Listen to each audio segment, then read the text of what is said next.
With Ukraine bracing for a potential Russian invasion, U.S. President Joe Biden said Thursday his Russian counterpart, Vladimir Putin, is fully aware of the consequences. I've been absolutely clear with President Putin. He has no misunderstanding. If any assembled Russian units move across the Ukrainian border, that is an invasion.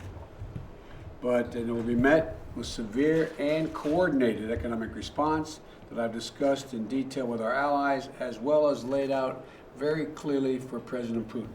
Biden raised eyebrows the day before during a White House press conference when he said a minor incursion by Russia into Ukraine could trigger a debate among NATO allies on how to respond.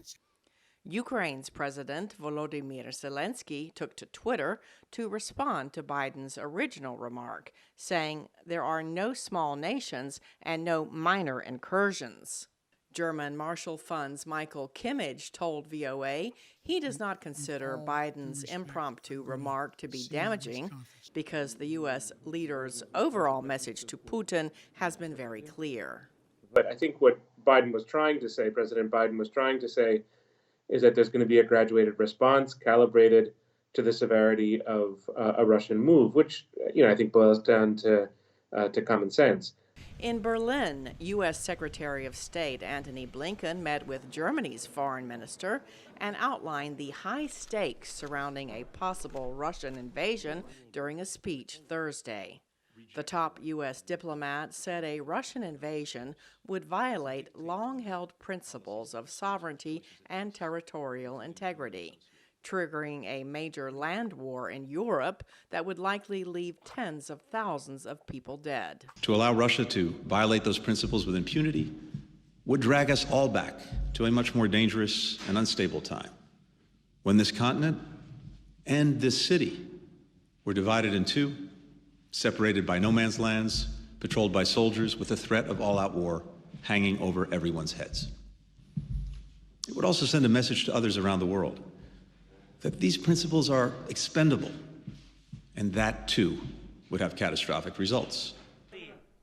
Blinken started his diplomatic tour in Kyiv, meeting with Ukraine's president on Wednesday, and travels from Berlin to Geneva to meet with Russian Foreign Minister Sergei Lavrov on Friday.